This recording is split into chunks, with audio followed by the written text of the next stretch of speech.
हमारे साथ इसी कड़ी में एम इंटरनेशनल स्कूल बरवाला की चेयरपर्सन श्रीमती सुदेश चहल पूनिया जी जुड़े हैं। सुदेश जी, आपका हमारे कार्यक्रम में बहुत बहुत स्वागत है। Thank you sir.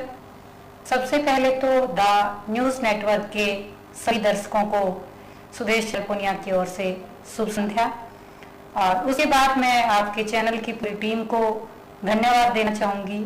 आप सब बधाई के पात्र हैं कि क्षेत्र के लोगों को आपस में मिलने जुलने का मौका मिलता है। आपके चैनल के माध्यम से हमारे विचार पब्लिक तक जाते हैं और पब्लिक के पर्सन कि उनके मन में क्या चल रहा है वो हम तक पहुंच पाते हैं। तो एक बार फिर मैं दिल से धन्यवाद करना चाहूंगी द न्यूज़ नेटवर्क टीम का। मैम, सबसे पहले जो एक दर्शकों के मन में ट्विस्ट ये है कि आप अपने जो नाम है सुदेश चहल पूनिया, और लोग ये सोचते हैं मतलब उपनाम जो है आपके कैसे जुड़े हुए हैं? ऐसा है, देखिए ये क्वेश्चन आपका नहीं, बहुत सारे चैनल्स का रहता है। मेरे जाने पहचानने वाले भी अक्सर मुझसे पूछते हैं।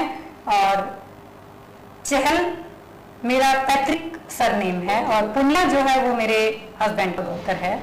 आमतौर पे सिर्फ हरियाणा ही नहीं, अगर मैं बात करूं तो वर्ल्ड में ये ट्रेंड है कि आफ्टर मैरिज जो है वो लड़कियां हस्बैंड का सरनेम लगाती हैं। तो मुझे थोड़ा सा एक चीज जो बचपन से मेरे दिमाग में थी कि समाज की बनी हुई लीक पे हम चलने के लिए नहीं बने हैं। सबसे पहली बात, जिन माता पिता ने हमारे को पढ़ा लिखा करके, जिन पेरेंट्स ने हमारे को आज समाज के सामने अपने विचार व्यक्त करने के लायक बनाया, तो ऐसा शादी के बाद कौन सा पहाड़ हमारे ऊपर टूट जाता है कि हम उस सरनेम का त्याग करने तक के लिए तैयार हो जाते हैं। तो जब मैंने ये प्रपोजल अपने हस्बैंड के सामने रखा, अपने फादर इन लॉ के सामने रखा कि भाई मुझे ये बताइए कि क्या आपका गोत्र लगाने के लिए मुझे मेरे गोत्र का त्याग करना जरूरी है, तो मेरे हस्बैंड का एक ही वर्जन था, you are free to do anything, आप कुछ भी कीजिए, लेकिन आने वाली लाइफ में 10 साल बाद आपको अपनी जिंदगी का पश्चाताप ना रहे। तो मैं आपके चैनल के माध्यम से सभी बहन बेटियों को एक संदेश देना चाहूंगी कि हमें किसी भी सरनेम को त्याग करने की जरूरत नहीं है। हम अपने पैतृक सरनेम के साथ भी अपने हस्बैंड का गोत्र लगा करके अपनी पहचान को कायम रख सकते हैं, बशर्ते अगर हमारा मिशन, हमारा विजन जो है वो स्पष्ट है। बिल्कुल, बहुत अच्छी ये जो एक दर्शकों के मन में दुविधा थी, ये आपने उस दुविधा का अंत किया है और बहुत अच्छे तरीके से। इसमें देखिए आपकी जो इन-लॉज हैं उनका भी बहुत साथ रहा है, उन्होंने बहुत इसको सराहा है आपके इस कदम को, और ऐसा बहुत कम ही देखने को मिलता है। मैम, जैसे कि हमारे कार्यक्रम की शुरुआत जो होती है जीवन के प्रारंभिक दिनों में, तो भी आपने कहाँ पे आपका जन्म हुआ, किस स्कूल से प्राथमिक शिक्षा, सेकेंडरी, हाई सेकेंडरी ये आपने प्राप्त की? सर ऐसा है, मेरा जन्म डिस्ट्रिक्ट हिसार के छोटा सा गांव है माढ़ा, जो कि हांसी से नारनौंद रोड के ऊपर है। वहाँ मेरा जन्म एक किसान परिवार के अंदर हुआ है और चौधरी धर्मपाल जी के यहाँ मैं घर में सबसे बड़ी बेटी हूँ। जिस समय मेरा जन्म हुआ था 1984 में, हमारे गांव के अंदर एकमात्र गवर्नमेंट स्कूल था और मेरी शिक्षा भी वहीं से है। मेरी जो प्राइमरी की एजुकेशन है, 5th जो मेरी एजुकेशन है वो वहीं से हुई है। उसके बाद की जो मेरी एजुकेशन है 6th to 12th की, वो जेएनवी पावड़ा नवोदय स्कूल पावड़ा से है। और आपके चैनल के माध्यम से मैं आज स्वर्गीय राजीव गांधी जी को भी श्रद्धासुमन अर्पित करना चाहूंगी कि उन्होंने ग्रामीण बच्चों के लिए एक ऐसा प्लेटफॉर्म दिया कि उन बच्चों की प्रतिभा को भी निखार मिल सके। और जहाँ तक बाकी की एजुकेशन की बात है सर, ग्रेजुएशन मेरी जो है वो डीएन कॉलेज से है, पोस्ट ग्रेजुएशन भी मेरी डीएन कॉलेज से है। उसके बाद मेरी जो स्टडी है आफ्टर मैरिज मैंने कॉरेस्पॉन्डेंट से एमए एमएससी की, और इग्नू से भी फिलहाल जो है मेरी पोस्ट ग्रेजुएशन कंटिन्यू है, 4th सब्जेक्ट में चल रही है। इंग्लिश, मैथ्स और सोशियोलॉजी से ऑलरेडी मैं 3 पीजी अपनी कंप्लीट कर चुकी हूँ। बीए मेरी जो है वो Jat college, CRM Jat college Hisar से है। नवोदय के दौरान कुछ वर्ष हमें सौभाग्य प्राप्त हुआ साउथ इंडिया में भी पढ़ने का, तो हैदराबाद के पास मेदक डिस्ट्रिक्ट एक पड़ता है, वहाँ वर्गल के जेएनवी से मेरी मिडिल की जो एजुकेशन है वो रही। मैम, यानी कि आप काफी आपने पढ़ाई की है और ये पढ़ाई जैसे कि आप बता रहे हैं अभी तक आपकी कंटिन्यू चल रही है, तो ये प्यास अभी तक क्या पूरी नहीं हुई है? नहीं सर, एक्चुअल में मुझे नहीं पता, जब से मैंने बचपन से होश संभाला था तो मैंने मेरे पेरेंट्स के पास एक पीस मेरे फादर को मतलब लोगों से मैं सुनते हुए देखा था कि बेटियां हैं तो क्या जज बनाएंगे आप इनको, कितना पढ़ाएंगे इनको, क्योंकि मैं बहुत छोटे से गांव की बेटी हूँ। मैंने आपको बताया कि उस टाइम भी वहाँ सिर्फ एक मिडिल स्कूल था और आज भी गाँव भर में एक ही प्राइवेट स्कूल वहाँ बन पाया है। तो उस समय मैंने एक चीज सोची थी कि चलिए मुझे मेरी स्टडी के लिए बाहर जाना पड़ा, अपने पेरेंट्स से दूर रहना पड़ा। पहले JNV पाड़ा में रही, उसके बाद मैं हैदराबाद रही, तो साल में एक बार ही हमारा घर आना हो पाता था। तो फादर जब भी ये कहते थे कि बड़ा होकर के क्या बनना है, तो मैं यही चीज बोलती थी कि पापा रूरल क्षेत्र के अंदर, ग्रामीण क्षेत्र में मुझे इतने सारे स्कूल्स बनाने हैं कि पेरेंट्स जो है ना वो फैसिलिटी जो हमें नवोदय में मिली है वो उनको अपने पेरेंट्स के पास बच्चे शाम को जा पाए और उनको अपने ही ग्रामीण अंचल के अंदर वो चीजें मिल जाएं। तो शिक्षा की जो प्यास है, अगर आपका कैरियर यही है, शिक्षा के ऊपर ही आप चाहते हैं, तो मुझे ये लगता है कि ये ताउम्र चलती रहेगी। बिल्कुल बिल्कुल, ये तो एक ज्ञान है, जितना प्राप्त करते हो उतना ही कम है। आज ये तो बड़े बड़े ज्ञानी जितने भी हैं वो भी अपने आप को कभी भी पूरा ज्ञानी नहीं मानते हैं। और मैम जैसे कि आपने बताया कि आपकी प्रारंभिक शिक्षा और आपने नवोदय स्कूल से भी पढ़ाई की है, तो इसमें जैसे आपने DN कॉलेज का भी जिक्र किया, तो DN कॉलेज में जब आपने एजुकेशन ली तो क्या एजुकेशन से अलग भी किसी प्रकार की एक्टिविटीज में आप पार्टिसिपेट करते हैं? सर मैं बचपन से ही देखो, अगर आपको बताऊं 5th क्लास में जब मैंने अपने गांव से पास आउट किया था, तो हमारे समय में, आज हम उनको स्कॉलरशिप या ओलंपियाड का नाम दे देते हैं, उस समय में वजीफा के नाम से परीक्षाएं होती थी और उसमें भी मैं डिस्ट्रिक्ट टॉपर रही थी। उस समय जो है अदर कोकरल एक्टिविटीज का इतना क्रेज नहीं होता था, लेकिन नवोदय ने हमें जो मंच दिया, चाहे वो कल्चरल एक्टिविटीज का है, चाहे वो स्पोर्ट्स का है, मैं अपनी सफलता के पीछे अपने माँ बाप, अपने हस्बैंड के बाद अगर किसी को मानती हूँ तो वो मेरे नवोदय का स्टाफ और मेरे नवोदय का एटमॉस्फेयर है। उन्होंने हमें हर परिस्थिति में ढलने के लायक बनाया और वहां पढ़ने वाले हर बच्चे को हर प्लेटफॉर्म पे चांस दिया जाता था। 12th तक ही सर मैं नेशनल एथलीट भी रही हूँ और साइंस की, मैथ्स की, इंग्लिश की, हर तरह के सब्जेक्ट वाइज वहाँ एग्जीबिशंस जो होती थी, स्टेज प्रोग्राम होते थे, लगभग हर प्रोग्राम में मेरा पार्टिसिपेंट रहता था। तो मैम जैसे कि आपने शिक्षा, देखिए आपने जिक्र किया कि आप चाहती थे कि ग्रामीण अंचल में भी ऐसे स्कूल्स हों जहाँ पे पेरेंट्स अपने बच्चों को पढ़ाएं और बच्चे शाम को अपने घर जा पाए। नवोदय जैसे स्कूलों का आप जिक्र कर रहे थे कि वैसा एटमॉस्फेयर आप अवेलेबल करवाएं। तो आपने पहली शुरुआत जो है आपकी टीचिंग की, जब आपने पढ़ाना शुरू किया, जब वो कब किया आपने? सर मैरिज के बाद मेरे हस्बैंड का कोचिंग सेंटर होता था बरवाला के अंदर 2003 में। तो जो उनकी टीचिंग फैकल्टी थी वो गवर्नमेंट जॉब ज्वाइन हो गए थे। तो एक दिन शाम को उन्होंने बड़ा टेंस से माहौल में कहा कि उस समय मेरी पढ़ाई चल रही थी, पोस्ट ग्रेजुएशन मेरी कंटिन्यू थी, तो उन्होंने कहा कि इस तरह से हमारी फैकल्टीज का वो सिलेक्शन हो गया है और बैचेज हैं तो बच्चे कंट्रोल नहीं हो पाएंगे। तो मैंने उनको कहा कि आप मुझे एक चांस दीजिए। उनका जस्ट अभी आपने ग्रेजुएशन कंप्लीट किया है, how it's possible to manage the student of graduation और सीनियर सेकेंडरी क्लासेज। बट जब मैंने क्लासेज ली थी तो मैं आपको बता दूं सर, विदिन 3 ईयर हमारी एकेडमीज की जो स्ट्रेंथ थी वो फुल रहती थी। कोचिंग सेंटर में हमारे पास 500 प्लस की स्ट्रेंथ उसमें रहती थी। तो आपने जिक्र किया इसी बीच अपनी शादी का जी, तो मैम आपकी शादी कहाँ हुई और कौन वो खुशनसीब है जिनके साथ आप वैवाहिक बंधन में बंधे? सर गांव ब्याना खेड़ा है बरवाला से जींद रोड पे। मेरे हस्बैंड मिस्टर वीरेंद्र सिंह पूनिया जी जो प्रेजेंट में गेस्ट टीचर हैं और 15 साल उन्होंने अपनी सेवाएं बतौर शिक्षक गांव में ही दी हैं, ब्याना खेड़ा में ही, और प्रेजेंटली वो खड़गपुनिया के अंदर मैथ्स की पोस्ट पे है। आपने जिस इंस्टीट्यूट का जिक्र किया था वो भी हमारे दर्शक जानना चाहते हैं, बरवाला में वो इंस्टीट्यूट किस नाम से? बरवाला में वो इंस्टीट्यूट न्यू जनता कोचिंग सेंटर के नाम से हम लोगों ने 15 साल उसको रन किया सर। उसके बाद हस्बैंड जैसे जॉब में आए गए थे, तो जॉब के बाद इन्होंने वो ये इंस्टीट्यूट पे अपना पूरा टाइम नहीं दे पाते थे और इनका शुरू से रहा भी था कि भाई जब मेरी जॉब अपने गांव में ही है तो मैं अपने गांव के बच्चों को समय दूं। फिर धीरे धीरे मैं भी परिवार की जिम्मेदारियों में, बच्चों की जिम्मेदारियों में बढ़ती गई और कोचिंग सेंटर के रिजल्ट से मैं काफी सेटिस्फाई थी। मेरे बहुत सारे बच्चे, आज अगर मैं बात करूं तो मोर देन 50 स्टूडेंट्स हमारे सर्विस में हैं, बट मेरी जो रियल जो प्यास थी ना वो नहीं बुझी। कोचिंग सेंटर से नो डाउट मुझे पैसा बहुत मिला, नेम फेम बहुत मिला, बट जो मेरी बेस रूट पे जो काम करने की बात थी, क्योंकि मैंने आपको बताया कि मेरी एजुकेशन नवोदय स्कूल और साउथ की भी रही है, तो वहाँ गाइड को एक तरह से अभिशाप माना जाता था। मेरे पास जब इंस्टीट्यूट में बच्चे आते थे स्टार्टिंग में हेल्प बुक लेकर के, तो मैं धीरे धीरे मैंने जब यहाँ के स्कूल्स के मैं टच में आई, हरियाणा के एजुकेशन सिस्टम को मैंने देखा, तो एक और चीज मेरे अंदर पैदा हुई कि मुझे तो बाय प्रोफेशन जो है वो प्राइमरी टीचर से मुझे स्टार्टिंग करना है, बेस से शुरू करना है, ताकि इन बच्चों की जो ये जड़ें गड़ाई जा रही है। मैं तो ये कहूंगी कि अगर आप देखो किसी को हेल्प बुक दे रहे हो प्राइमरी सेक्शन पे ही, तो वो बच्चों की जड़ों को एक तरह से नष्ट करने का काम है। तो उसके लिए फिर मैंने उस प्रोफेशनल इंस्टीट्यूट को छोड़ करके और बतौर प्राइमरी शिक्षक जो है अपना काम शुरू किया। तो बतौर प्राइमरी शिक्षक आपने पहली जो शुरुआत है वो कहाँ से की थी? सर मेरा एनजीओ है राघुरु फाउंडेशन के नाम से संस्था है जिसके साथ मैं जुड़ी हुई हूँ। उस संस्था के माध्यम से मैंने हरियाणा के सैकड़ों स्कूलों को अलग अलग पार्ट टाइम में हम लोगों ने विजिट किया कि अलग अलग क्षेत्र में हम बच्चों की समस्याओं को जाने कि बच्चों की समस्याएं क्या हैं और वो उनकी डिमांड क्या है, वो चाहते क्या हैं, कि भी क्या। जैसे मैंने जब स्टार्टिंग की तो लोगों ने कहा कि ये तो पॉसिबल नहीं है कि आप हेल्प बुक को रिमूव कर दोगे या इस पैटर्न को बदल दोगे, क्योंकि इंस्टीट्यूट में मेरे पास ग्रेजुएशन तक के बच्चे आते थे।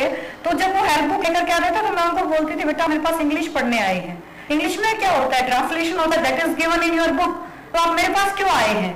तो बड़ा अजीब लगता था। वो बच्चे बोलते थे मैडम कॉलेज में या स्कूल में यही बुक रेफर्ड है। तो मैंने कई टीचर से भी पूछा, उन्होंने कहा मैडम बुक्स तो यही है। तो मैंने उनसे पूछा कि एनसीईआरटी बोर्ड है वो क्यों बुक्स अपनी पब्लिश करा, अगर यही बुक्स हैं तो आप बच्चों को एनसीईआरटी क्यों नहीं दे रहे हैं, आप क्यों नहीं बताए हैं उनको। आफ्टर ग्रेजुएशन जो बच्चा एचसीएस आईएएस की तैयारी के लिए जाता है, फिर हम लोग ढूंढते हैं बुक सेलर्स पे जाकर के कि 6 to 12 की हमें बुक्स प्रोवाइड कर दीजिए और हम वो कंटेंट्स पढ़ेंगे। क्यों ना हम वो कंटेंट्स उनको बचपन से डालें।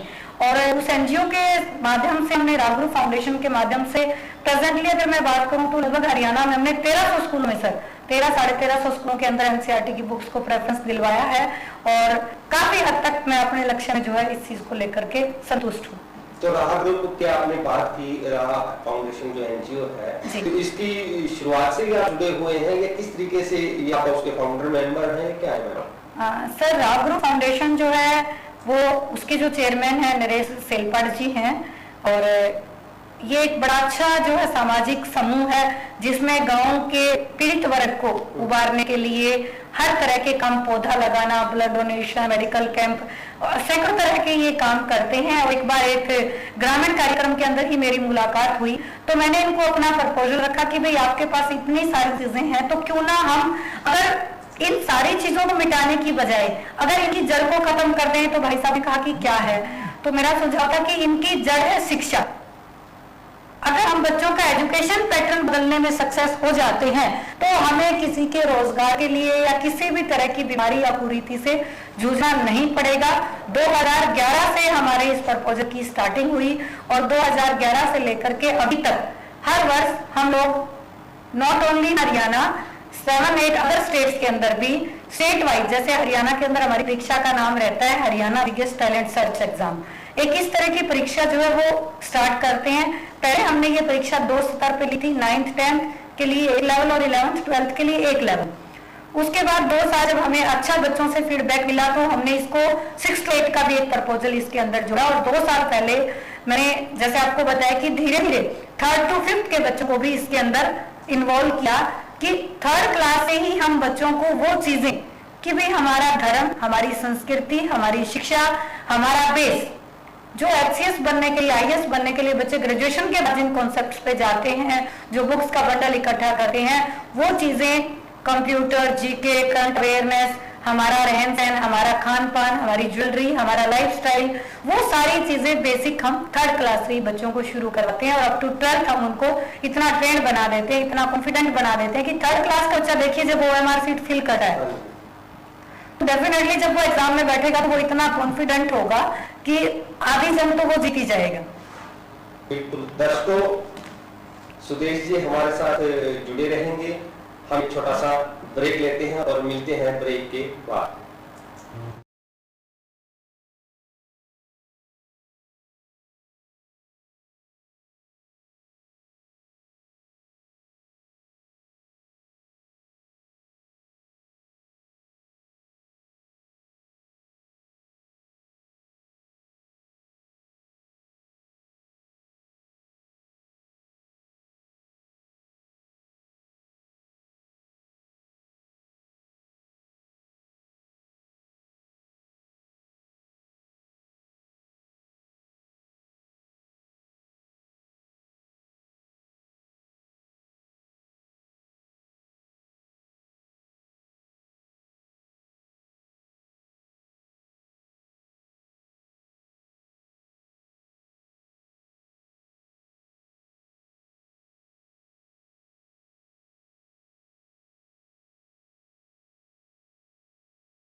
दर्शकों, एक बार फिर से आपका स्वागत है ब्रेक के बाद।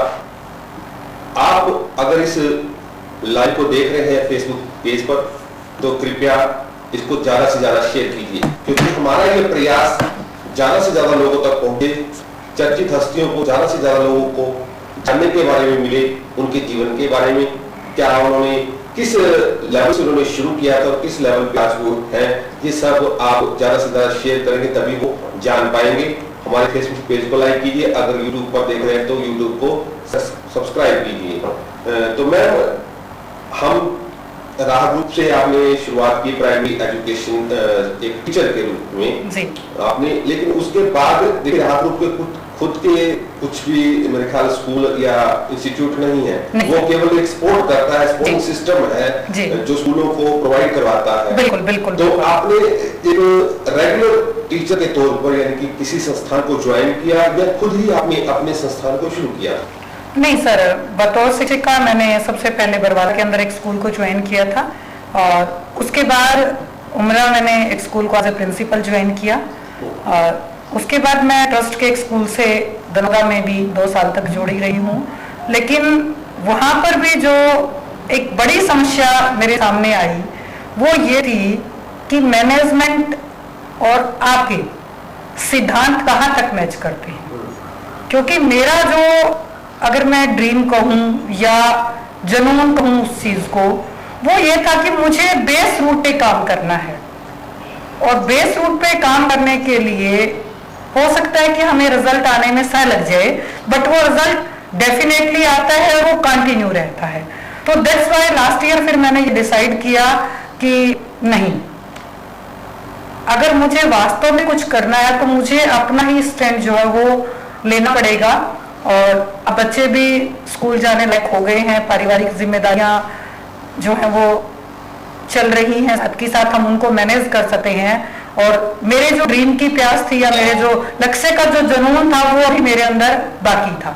तो मैंने अपने हस्बैंड से बात की और पिछले वर्ष ही हम लोगों ने अपने खुद के संस्थान की जो वो शुरुआत की है। और आपने अभी बच्चों का जिक्र किया मैम, तो आप के कितने बच्चे हैं? सर मेरे 2 बेटे हैं, बड़ा बेटा अभी 10th के उसने एग्जाम दिए हैं और छोटा बेटा जो है वो 4th क्लास में है। 2 बेटे हैं आपके? जी। तो जैसे कि आपने बताया कि बच्चे स्कूल जाने लग गए और जिससे आपके ऊपर थोड़ा सा पारिवारिक जो एक जिम्मेवारी होती है वो थोड़ा कम हुई और आपने अपने हस्बैंड के सहयोग से या दोनों ने मिलकर एक डिसीजन लिया कि हम एक स्कूल की शुरुआत करते हैं। तो जिस जगह आपने शुरुआत की, किस नाम से की और जब शुरुआत की थी, शुरुआत में आपके पास कितने फर्स्ट सेशन या आपने बताया सेकंड सेशन है शायद ये आपका? जी, हमारा फर्स्ट सेशन ही कंप्लीट हुआ है। तो सेशन में आपके साथ कितने बच्चे जुड़े? सर हमारी जो ओपनिंग थी वो 24 मार्च 2019 को हमने की थी और मेरे स्कूल और संस्थान का जो नाम है वो है आंचल माँ का। AM की जो फुल फॉर्म है वो है आंचल माँ का। ओके, AM का फुल फॉर्म, क्योंकि कई बार एक क्यूरियोसिटी होती है कि AM का मतलब क्या है? मतलब क्या है? तो ये आपने बहुत अच्छा क्लियर कर दिया। दर्शकों को मैं बताना चाहूंगा AM का मतलब आंचल माँ का, बहुत अच्छा एक थॉट है ये। तो इस स्कूल की आपने बताया कि स्पोर्ट्स इसके अंदर नाम के अंदर ऐड है जी। तो स्पोर्ट्स का ये क्या मतलब कांसेप्ट है आपके स्कूल के अंदर? हाँ सर, जो स्कूल का हमें जो हमारी ट्रस्ट है, क्योंकि कोई भी स्कूल बनाने के लिए पहले एक रजिस्टर्ड ट्रस्ट का होना बहुत जरूरी है। हमारे जो ट्रस्ट का नाम है आंचल माँ का एजुकेशनल एंड चैरिटेबल ट्रस्ट है और उसी के अंदर ये जो AM इंटरनेशनल स्पोर्ट्स स्कूल है। तो मैं आपको क्लियर कर देना चाहूंगी कि स्पोर्ट्स और इंटरनेशनल, अभी बहुत बार लोग पूछते हैं कि क्या लिखने भर से इंटरनेशनल हो जाता है या लिखने भर से स्पोर्ट्स हो जाता है। तो बंधुओं, ऐसा नहीं है कि लिखने भर से कोई चीज बन जाती है, क्योंकि लिखा तो पता नहीं क्या क्या जाता है, बट उसके पीछे एक मिशन, एक विजन आपका होना चाहिए। तो हमारा जो विजन था, मैं अपने स्कूल के बारे में आपको सर एक चीज क्लियर कर दूं। सबसे पहले तो मेरा स्कूल बाकी स्कूलों से जो हटके है वो क्यों है, क्योंकि यहाँ पर हमने गुरुकुल पद्धति को अपनाया है, डे बोर्डिंग सिस्टम को अपनाया है। हम बच्चों को होमवर्क और स्पोर्ट्स की फैसिलिटी यही देते हैं। आज पेरेंट्स क्या है कि कंपटीशन के इस दौर में बच्चे को स्कूल भेजते ही नर्सरी में जैसे ही बच्चा स्कूल आएगा तो घर आते ही उनकी अपेक्षा हो जाती है कि आज बच्चा स्कूल गया था, उसने क्या सीखा। तो मेरे पेरेंट्स से एक अनुरोध है कि हर बच्चा जो है वो एक डिफरेंट टैलेंट लेकर के पैदा होता है। बाय बर्थ जो है बच्चे के अंदर अलग अलग टैलेंट होते हैं। ये कोई जरूरी नहीं है कि हर बच्चा एजुकेशन के अंदर अपना 100% दे पाए। कुछ बच्चे स्पोर्ट्स के अंदर बहुत अच्छा कर पाते हैं, कुछ कल्चरल के अंदर बहुत अच्छा कर पाते हैं। अगर हम एम की बात करें, टारगेट की बात करें, विजन की बात करें तो बहुत सारे स्कोप दुनिया के अंदर है। शिक्षा एक उनका आधार है। तो इसीलिए हमने जो स्पोर्ट्स रखा कि जो बच्चे फिजिकल फिटनेस रखते हैं और जिनको ये लगता है पेरेंट्स को कि किसी ना किसी लेवल पे वो बाकी बच्चों से थोड़ा सा कम है, क्योंकि देखिए मैं ये तो नहीं मानती कि किसी भी बच्चे का जो बच्चा बाय बॉर्न भी IQ लेवल का एक परसेंटेज होता है वो हर बच्चे का डिफरेंट होता है। कुछ बच्चे तो गॉड गिफ्टेड होते हैं, वो किसी भी एटमॉस्फेयर में अपने आप को क्रॉस करवा जाते हैं।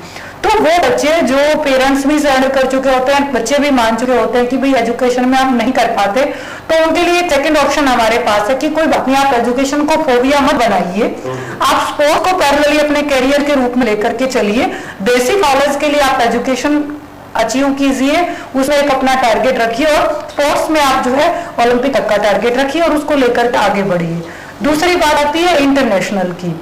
तो हमारा जो विजन है कि आने वाले 5 सालों के अंदर, क्योंकि देखिए सर स्पोर्ट्स और एजुकेशन मैंने आपको पहले ही बताया कि अगर आपको लॉन्ग टर्म्स में चलना है तो यू हैव टू वेट, आपको वेट करना पड़ेगा। एकदम से तो हम आज कोई बीज लगाते हैं वो पौधा एकदम से फल नहीं देता है, फल आने में समय लगता है। तो अदर कंट्रीज के साथ भी मैंने विजिट भी किया है, ओमेन को, दुबई को, ऑस्ट्रेलिया को, तो वहां हमारे जब कॉन्सेप्ट्स डिस्कस होते हैं तो हमारा प्लान रहेगा कि बिल्कुल मिनिमम से मिनिमम एक्सपेंसेस के अंदर जो बच्चा जिस फील्ड में बेस्ट कर सकता है, जो स्पोर्ट्स का बच्चा है, जो एजुकेशन का बच्चा है, जो कल्चरल का बच्चा है, हम उसको उसी कंसर्न कंट्री के अंदर वहाँ की यूनिवर्सिटी और स्कूल्स को विजिट करवाएं और वहाँ की जो प्रैक्टिकल एजुकेशन है उसको अपनी एजुकेशन के अंदर हम लेकर के आए। तो ये आपका कंसेप्ट, दोनों कंसेप्ट। देखिए किसी भी चीज की शुरुआत करनी हो तो स्टेप बाय स्टेप ही चलना पड़ता है, पहले दिन से ही हम उस टारगेट को अचीव नहीं कर पाते जी। तो नींव तो आपने बहुत अच्छी मैम रखी है स्कूल के रूप में। आपने जैसे खुद ही बताया, क्योंकि प्यास जो है वो खुद के पानी पीने से ही बुझती है, किसी दूसरे के पानी पीने से नहीं बुझती। और ये मैम ने भी एक बहुत अच्छा जिक्र किया है, पेरेंट्स ये सोचते हैं भी मेरा बच्चा भी उनके जैसा हो। आपको एक क्लियर एक चीज समझने की कोशिश कीजिए, जो मछली है वो पेड़ पे नहीं कर सकती और बंदर जो है वो पानी में नहीं रह सकता। दोनों की अलग क्वालिटी है। अगर आप दोनों को एक ही पैमाने पे तोलने की कोशिश करेंगे तो ये आपकी बेवकूफी है। तो मैं एक चीज मैं वो जानना चाहता हूँ, जैसे कि आपने जिक्र किया एजुकेशन की फील्ड में आपने जो भी स्कूल के रूप में या एक इंस्टीट्यूट के रूप में अपना जीवन व्यतीत किया है। अब उसके बाद साथ ही साथ हम ये भी जानते हैं कि आप सामाजिक गतिविधियों में भी बहुत आगे होकर भाग लेती हैं। आपको कई जगह पर जहाँ पर सामाजिक कार्यक्रम होते हैं आपको आगे देखा जाता है, तो आप इन दोनों चीजों को मैनेज कैसे करती हैं? सर ऐसा है, सबसे पहले तो इस चीज के लिए मैं अपनी फैमिली की बहुत बड़ी शुक्रगुजार हूँ।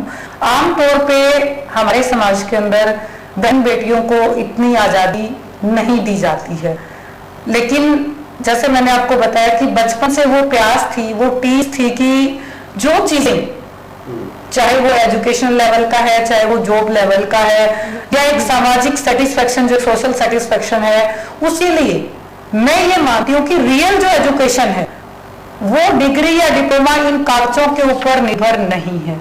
वो ये है जब एक इंसान के काम आ सके।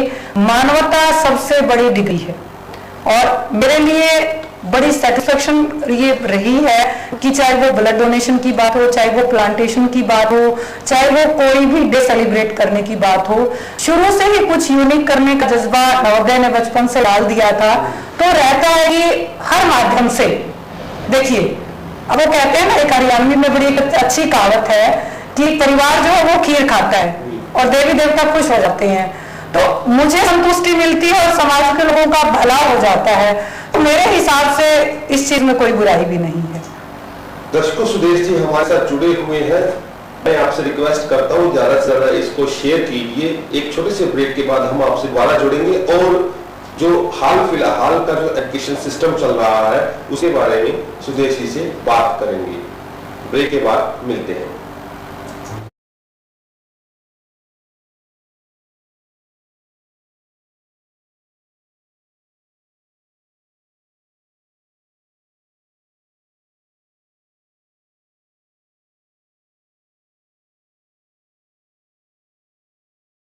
दर्शकों, एक बार फिर से स्वागत है द न्यूज नेटवर्क में आपका। ब्रेक के बाद हमारे साथ सुदेश जी जुड़े हुए हैं। हम इनसे कुछ और जो हाल फिलहाल की जो एजुकेशन सिस्टम है या एजुकेशन के अंदर किसी प्रकार की कोई दिक्कतें जो आ रही हैं उसके बारे में डिस्कस करेंगे। लेकिन उससे पहले मैं आपको बताना चाहता हूँ, कल के जो हमारे गेस्ट हैं वो युवा मोटिवेटर और ट्रेनर कपिल सिद्धर जी हैं। हम उनसे, क्योंकि ये एक ऐसी शख्सियत है जिसने बहुत छोटी सी उम्र में बहुत ऊंचे आयाम प्राप्त किए हैं, हम जानने की उनसे कोशिश करेंगे वो किस प्रकार इस मुकाम पर पहुंचे हैं। और आप इस कार्यक्रम से जुड़ने के लिए हमारे फेसबुक पेज को लाइक अवश्य करें, क्योंकि जो नोटिफिकेशन है आपके पास वो पहुंच जाएगा।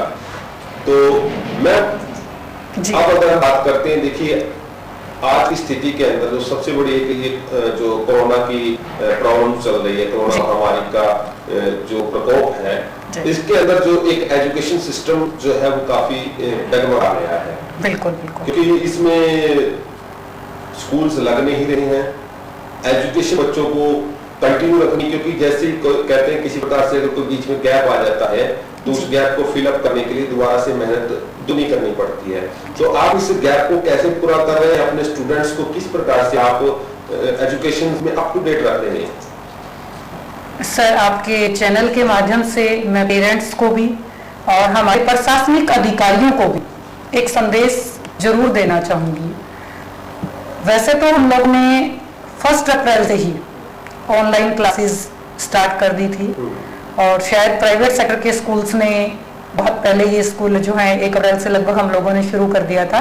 और उसके बाद धीरे धीरे गवर्नमेंट ने भी जो है बहुत सारी ऐप्स बना करके और अलग अलग माध्यम से वो अपने बच्चों के साथ कंटिन्यू हैं।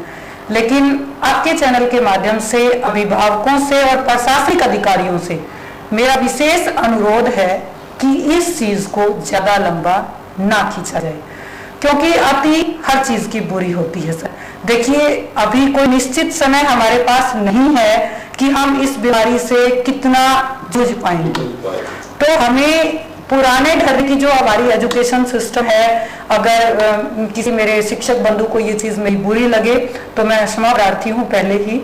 भाई हम लोग जो है बच्चों को होमवर्क दे रहे हैं, उसके माध्यम अलग अलग हो सकते हैं। कोई स्कूल यूट्यूब से पढ़ा रहा है, कोई जूम ऐप से पढ़ा रहा है, कोई ऑनलाइन जो है वो लाइव चैट से पढ़ा रहा है, और कुछ लोग जो है वो व्हाट्सएप पर होमवर्क भेज रहे हैं। देखिए, व्हाट्सएप पे होमवर्क भेजना ये मॉडर्न स्कूल्स का ट्रेंड बन चुका है। ये काम हम पिछले वर्ष भी करते थे, ताकि अभिभावक महीने 2 महीने बाद जब पीटीएम में आए तो वो ये ना कह पाए कि जी स्कूल ने क्या करवाया था। जी आपके मोबाइल में वो रिकॉर्ड है कि स्कूल ने ये काम करवाया था, वो दिन प्रतिदिन आपके बच्चे के पास भेजा गया है। बट जो मेरी अनुरोध की बात थी सर, वो अनुरोध ये है कि अब वर्तमान परिस्थिति को देखते हुए हमें, ये मेरी व्यक्तिगत सोच है, हो सकता है अभिभावकों को, प्रशासनिक अधिकारियों को समझ आए, अच्छी लगे, और मैं रिक्वेस्ट करूंगी कि अगर उन्हें अच्छी लगे तो वो इसको फॉलो जरूर कराएं। तो हमें थोड़ा सा एजुकेशन सिस्टम में बदलाव की जरूरत है। वैसे भी रूटीन लाइफ में भी सिर्फ बुकिश नॉलेज से हम जो है वो बच्चों को ट्रेनिंग को बढ़ावा देते हैं। तो उनसे हट करके कुछ जो इनोवेटिव टीचर्स हैं, उसमें सरकारी भी हैं और प्राइवेट भी हैं, बहुत अच्छे अध्यापकगण जो वास्तव में अपने प्रोफेशन के साथ जो है लगे हुए हैं, वो कर रही हैं। तो शिक्षा के साथ साथ सबसे पहली जो जरूरत है वो बच्चों को मोटिवेट करने की है, प्रेरित करने की है। क्योंकि जो बच्चा होता है आज के टाइम में, हम 4 से 4.5 साल के बच्चे को स्कूलिंग शुरू करवा देते हैं पेरेंट्स। कंपटीशन के दौर में बल्कि 2.5-3 साल के बच्चे को वो क्रैश भेजना शुरू कर देते हैं। और इस एज में अगर हम रूटीन जो क्लास में होमवर्क करवाते हैं 3 सब्जेक्ट का, फिर क्लास वाइज वो सब्जेक्ट्स बढ़ते रहते हैं, और अप टू 9th 10th अगर हम बात करें तो सब्जेक्ट की संख्या 6-7 हो जाती है। अब आप देखिए कि अगर 7 सब्जेक्ट एक बच्चा पढ़ रहा है और वो पर डे, आप छोड़ दीजिए मिनिमम अगर 20 मिनट का लेक्चर भी ले रहा है, तो 2.5 से 3 घंटे ऑनलाइन बिताना मेरे हिसाब से ये बच्चों के ब्रेन के लिए नुकसानदायक है। हमें अपने अल्टरनेट डेज डिवाइड करने चाहिए। नो डाउट कि स्टडी के साथ हमें कंटिन्यू बने रहना है, लेकिन हमें अपने इनोवेटिव आइडियाज को चेंज करना पड़ेगा। घर में ही उन्होंने कुछ प्रैक्टिकल एक्टिविटीज के साथ इन्वॉल्व करना पड़ेगा, और साथ साथ हम अपनी सभ्यता और संस्कृति से बच्चों को जोड़ करके रखें। क्योंकि जब हमने मोबाइल दे दिया, देखिए भले ही लॉकडाउन के अंदर पेरेंट्स और बच्चे घर में हैं, बट मैं भी एक मदर हूं, लगातार 2 से 3 घंटे मुझे नहीं लगता कि 5% पेरेंट्स अपने बच्चों को ऑब्जर्व कर पा रहे होंगे। तो मेरा आपसे अनुरोध है कि जब आप अपने बच्चे को मोबाइल देते हैं, हर चीज के नेगेटिव और पॉजिटिव दोनों एस्पेक्ट्स होती हैं। आप अपने बच्चों के दोस्त बनिए और उनके दोनों एस्पेक्ट्स के बारे में बच्चों को बताइए, ताकि इस कोरोना की बीमारी के दौरान बच्चा दूसरी बीमारी का शिकार ना हो जाए। क्योंकि नेट पे बहुत सारी नेगेटिव चीजें भी मिलती हैं, और एक चीज मैं अभिभावकों को बता दूं कि नकारात्मक जो चीजें होती हैं, नेगेटिव चीजें होती हैं, उनका फोर्स ऑफ अट्रैक्शन जो है वो पॉजिटिव की कंपैरिजन कई गुना होता है, जिसे बच्चे बहुत जल्दी एक्ट करते हैं। तो आप अपने बच्चों को कुछ ऐसी एक्टिविटीज के अंदर इन्वॉल्व कीजिए, जैसे पौधारोपण आप उनसे करवाइए, पक्षियों को आप पानी डलवाइए, गर्मी है उनसे दाना आप डलवाइए, उनके साथ कुछ समय व्यतीत कीजिए। अगर मैथ्स का कोई कॉन्सेप्ट छोटे बच्चे पढ़ रहे हैं, खेल खेल में एजुकेशन की कोई बात है, तो वो एक्टिविटीज आप उनके साथ कीजिए। और आप अपने बच्चों की वीडियोस बनाइए, उनकी जो चैटिंग्स हैं उनको चेक कीजिए, उनके सर्कल को, उनके टीचर्स के साथ आप लेकर के, काउंसलर्स एमिलर्स को लेकर के आप उनके साथ जुड़े रहें। ऐसा ना हो कि पढ़ाई के चक्कर में बच्चा दूसरे रास्ते पर निकल जाए, फिर ये पेरेंट्स के लिए भी और समाज के लिए भी बहुत बुरा हो जाएगा। कोरोना के लिए मैं एक चीज कहना चाहूंगी, बच्चे और अभिभावक दोनों से मेरी रिक्वेस्ट है कि प्लीज टीवी की चैनल्स के जो न्यूज हैं वो उनसे अपने बच्चों को बचा करके रखिए। आप अपना एक समय जो है वो लिमिटेड कर दीजिए। बहुत सारे सोशल मीडिया के अच्छे प्लेटफॉर्म है जहां बहुत सारी अच्छी चीजें मिलती हैं। बच्चा इतना मैच्योर नहीं होता कि वो सही गलत को पहचान सके। ये पेरेंट्स की ड्यूटी है कि वो अपने बच्चों को क्या दिखाएं। अगर हर समय हम उन्हें इतने मर गए हैं, वहां इतना एस्पेक्ट्स हो गया, वहां ये हो गया, अगर हम बात करें रूटीन में इतना एक्सीडेंट्स में भी डेथ होती थी, बीमारी से भी डेथ होती थी, तो सबसे पहली जो डिजीज का क्योर है वो हमारी बॉडी के अंदर से, सबसे पहले बीमारियों की हीलिंग हमारी बॉडी के अंदर से शुरू होती है, और उसका इनिशियल स्टेज हमारी ब्रेन है। तो प्लीज मेरा आपसे हाथ जोड़ करके अनुरोध है कि बच्चों को इस कोरोना के एस्पेक्ट से, नेगेटिव एस्पेक्ट से बिल्कुल दूर रखिए।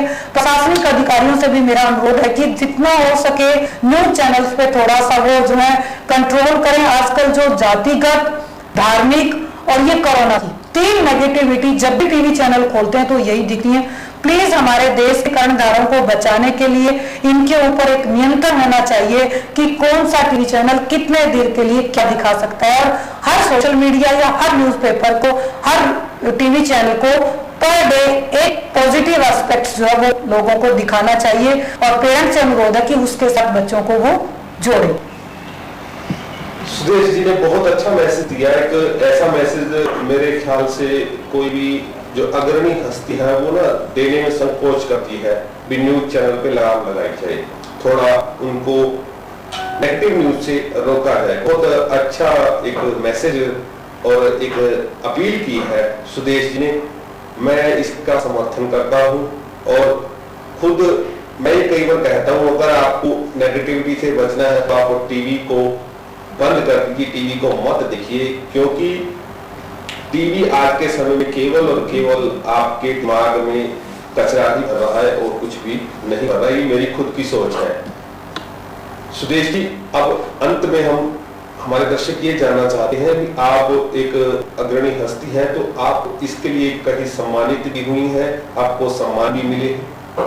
जी सर, मैं राष्ट्रीय स्तर पे भी और राज्य स्तर पे भी, नेशनल लेवल पे भी और स्टेट लेवल पे भी आप लोगों की दुआओं से, परिवार के सहयोग से काफ़ी बार मुझे सम्मानित होने का मौका मिला है। बतौर शिक्षिका भी मैं भिवानी बोर्ड से सम्मानित हो चुकी हूँ, और नेशनल अवार्डी भी मैं हूँ।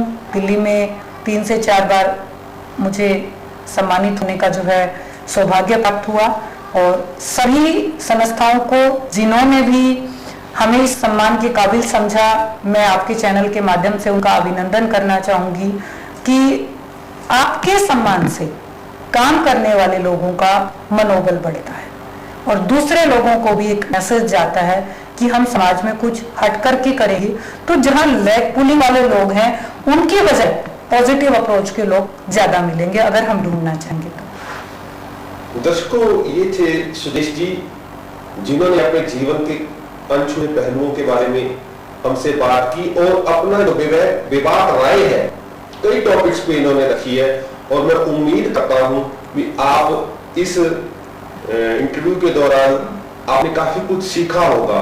हम अंत में सुदेश जी, आप हमारे दर्शकों के लिए कोई मैसेज, क्योंकि आप एक ऐसी हस्ती है जिनसे लोग इंस्पायर होते हैं और वो आपको सुनना भी चाहते हैं, आप अपने स्तर पर दर्शकों को क्या मैसेज देना चाहती हैं हमारे? थैंक यू सर, ये आपका बड़पन है। सुदेश कोई इतनी बड़ी शख्सियत नहीं है। बीइंग ए स्टूडेंट, प्रेजेंटली मैं फिलहाल तक अपने आप को मैं यही मानती हूँ कि मैं एक स्टूडेंट हूँ और सीखने की उम्र सारी उम्र रहती है।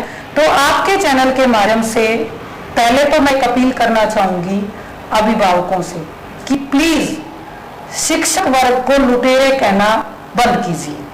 आज समाज के अंदर जो एक गलत मुहिम शुरू कर रखी है लोगों ने, वो बहुत सारे असामाजिक तत्व हैं। मेरी जो रिसर्च कहती है कि जो भी ये अफवाहें आती हैं उनसे किसी पेरेंट्स का या किसी भी सभ्य समाज के व्यक्ति का कोई लेना देना नहीं, क्योंकि कोई भी सभ्य व्यक्ति किसी भी शिक्षक को कम से कम लुटेरा नहीं कह सका। मेरे लिए सभी शिक्षक सम्माननीय हैं, चाहे वो गवर्नमेंट सेक्टर के हैं चाहे वो प्राइवेट सेक्टर के हैं। और आपके चैनल के माध्यम से मैं शिक्षक वर्ग से भी अनुरोध करना चाहूंगी कि भाई ये जात पात की लड़ाई मत छेड़िए। अंग्रेजों ने भी यही काम किया था, फूट डाल करके राज किया था। वर्तमान सरकारें और वर्तमान असामाजिक तत्व भी यही कर रहे हैं कि प्राइवेट स्कूल्स ऐसे हैं, प्राइवेट सेक्टर ऐसा है, गवर्नमेंट सेक्टर ऐसा है। ऐसा कुछ नहीं है। शिक्षक शिक्षक होता है, वो हर लेवल पे अपना बतौर शिक्षक जो है बतौर गुरु अपना अच्छा ही देता है। अगर उसको कोई बिगाड़ रहा है तो हमारी ये राजनीति बिगाड़ रही है। सरकारी शिक्षक बहुत अच्छा काम करते हैं, बहुत अच्छा रिजल्ट दे सकते हैं, बशर्ते अगर सरकार उनको दूसरी जिम्मेदारियों से मुक्त कर दे तो। जहां तक बात प्राइवेट सेक्टर के शिक्षकों की है, सभी अपने लेवल पर बहुत अच्छे से अच्छा करते हैं।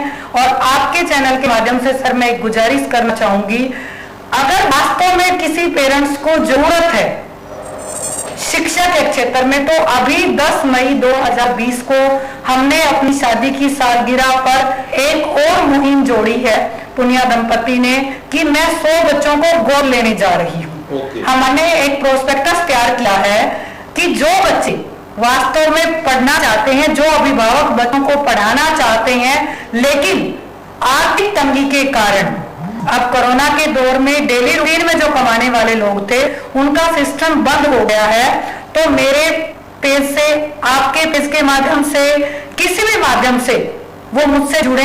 हमारे क्षेत्र के 20 किलोमीटर के दायरे के अंदर हमारी स्कूल की वैन सुविधा रहती है, बाहर के बच्चों के लिए हॉस्टल फैसिलिटी है। वो पेरेंट्स के साथ एक सामंजस्य स्थापित करके हम उन बच्चों को प्लेटफॉर्म देंगे।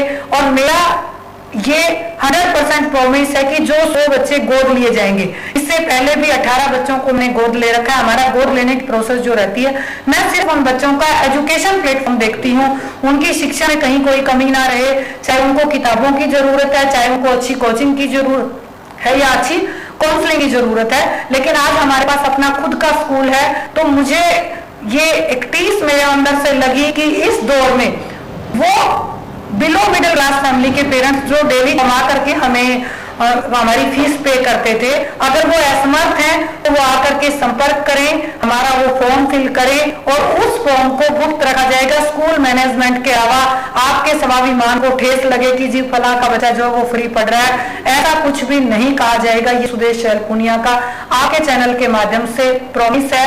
सभी शिक्षकों से, सभी अभिभावकों से मेरा एक ही निवेदन है, देश हमें सब कुछ देता है, हम भी तो कुछ देना सीखें।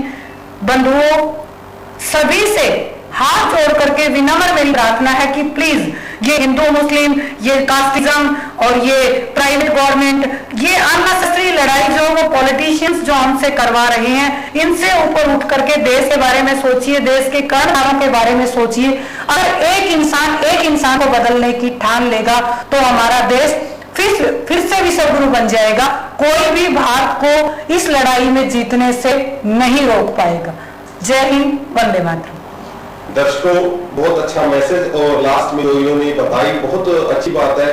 इन्होंने अपने स्तर पर एक ऐसा अभियान छेड़ा है जो किसी प्रकार से आर्थिक रूप से कमजोर है परिवार, वो अपने बच्चों को पढ़ा सकते हैं, इनकी हेल्प ले सकते हैं। आपको नंबर जो है वो डिस्क्रिप्शन बॉक्स में अवश्य लिखा जाएगा, और बीच में जो एड्स चल रही है उनमें भी इनका नंबर आ रहा है, तो आप इनसे संपर्क कर सकते हैं। सुदेश जी, आप हमारे साथ इस कार्यक्रम में जुड़े, आपका बहुत बहुत धन्यवाद। Thank you very much sir.